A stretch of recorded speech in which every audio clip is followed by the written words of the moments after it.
नमस्कार मित्रांनो, मैत्रिणींनो. आज मी दाखवणार आहे तुम्हाला ग्रीन मिसल भाजी. जी आपण रेग्युलर सब्जी बनवतो तशीच आहे ती. ते आपण घरी बनवू शकतो. त्याच्यामध्ये बिलकुल तिखट नसतं, नॉर्मल असतं आणि त्याच्यामध्ये जास्त कोथिंबीर ॲड केलेली असते. तर मी तेल गरम करण्यासाठी ठेवलेलं आहे. ते बघू शकता तुम्ही. तर तेल चांगलाच आपला गरम झालेला आहे. त्याच्यामध्ये आपण कांदा टाकूया.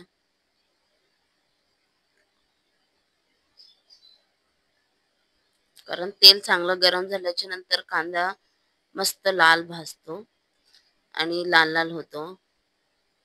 नाहीतर खूप वेळ लागतो. जर असं खूप वेळ लागतो ना आपला कांदा लाल होण्यासाठी, तर थोडा पाण्याचे शिंतोडे पण तुम्ही मारू शकता. त्यांनी लगेच कांदा नरम होतो आणि ब्राऊन म्हणजे थोडंसं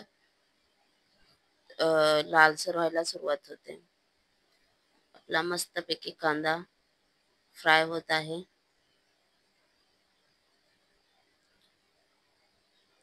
तर मी एका साईडला टमाटर पण कापायला घेतलाय.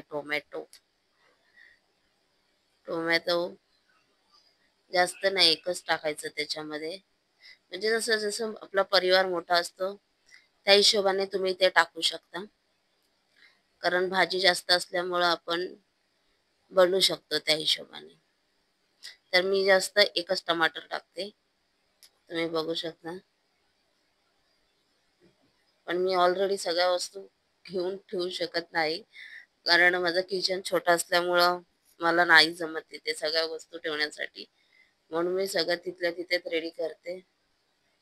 आपला कांदा चांगला लाल झालेला आहे. अजून थोडासा लाल व्हायचा आहे. त्याच्यामध्ये आपण ना कढीपत्ता टाकूया. कढीपत्ता थोड्या वेळाने टाकायचं, लगेच टाकायचं नाही. कारण कढीपत्ता लाल होतो तेव्हाच त्याचा चांगला स्वाद येतो. बघू शकता तुम्ही, कांदा आपला हलका लाल झालेला आहे, ब्राऊन कलर नरम झालेला आहे.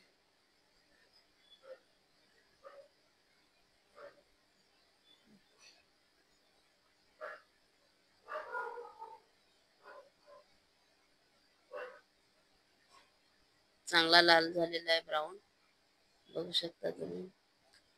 मी त्याच्यामध्ये टोमॅटो टाकलेला आहे. त्याला चांगलं हलवून घ्यायचं आहे व्यवस्थित.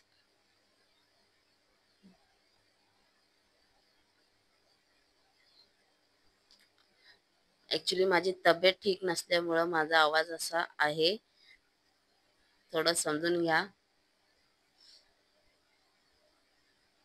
तर मी मसाला बनवलेला ऑलरेडी रेडी करून ठेवलेला होता. मिक्सरमध्ये बारीक केलेला आहे. त्याच्यामध्ये मी मिरची, ग्रीन मिरची, लसूण, अद्रक, कोथिंबीर आणि नारळ, ओलं नारळ असतं ते मी सगळं व्यवस्थित मिश्रण वाटून घेतलेलं आहे. मिक्सरमध्ये बारीक केलंय छानपैकी. सॉरी, वाटून नाही घेतले, बारीक केले मी. तर आता ते चांगला व्यवस्थित, आणि त्याच्यामध्ये मी थोडा हलका लाल मसाला पण ऍड केलेला. थोडा हलका, कारण थोडा कलर येण्यासाठी लाईट. चांगलं मस्तपैकी त्याला व्यवस्थित परतून घ्यायचं आहे. बघू शकता.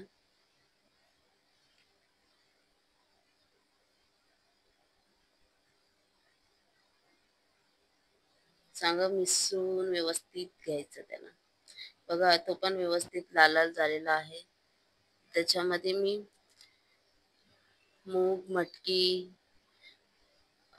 चणे आणि बटाटा ऍड केलेला आहे. ही मिसळ आता रेडी होत आहे. त्याचं पूर्ण पाणी काढून घ्यायचं व्यवस्थित.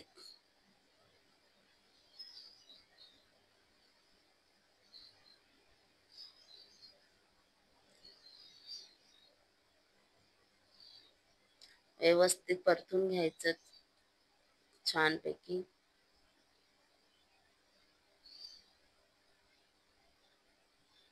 किती सुंदर वाटतोय आणि चांगलं वास पण खमंग सुटलेला आहे घरामध्ये. आणि मिक्सरमध्ये जेवढा मसाला राहिलेला आहे त्यात थोडं पाणी टाकून तुम्ही हे ॲड करू शकता. त्याला थोडं वाफेवरती ठेवू शकता तुम्ही, कारण मला खूप उशीर झाल्यामुळं मी वाफेवरती ठेवलेलंच त्याला. पण त्याच्यानंतर वाफ चांगली दिल्याच्या नंतर मी पाणी ॲड केलेलं आहे. मला जेवढं पाणी हवे त्या हिशोबाने मी पाणी ॲड केलेलं आहे. मस्त असा वास सुटलेला खमंग सगळीकडे छानपैकी. चवीनुसार मीठ टाकू शकता तुम्ही, मीठ.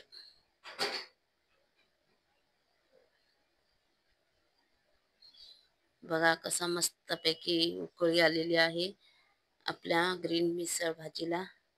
तरी बघू शकता, त्याच्यामुळे थोडा मी लाल मसाला ॲड केलेला आहे, कारण मला तरी खूप आवडते. पण आपली ही ग्रीन मिसळ कशी वाटली नक्की मला सांगा. काही त्याच्यामध्ये ॲड करायचं नाहीये. जे आपण रेग्युलर मसाले यूज करतो, जे रेग्युलर आपण वाटण यूज करतो त्या हिशोबानेच बनवायचं आहे छानपैकी. बघू शकता तुम्ही. कशी वाटली माझी साधी सोपी रेसिपी. तुम्ही घरी ट्राय करू शकता. जे ऑफिसमधून येतो आपण त्याच्यानंतर खूप दमलेला असतो, तर काय करायचं, तर असे आपण फटाफट सोप्या पद्धतीने ग्रीन मिसळ भाजी बनवू शकतो आपण. कशी वाटली माझी रेसिपी प्लीज सबस्क्राईब करा.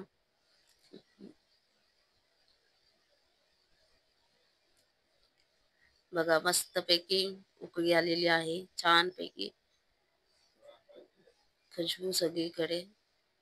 नमस्कार.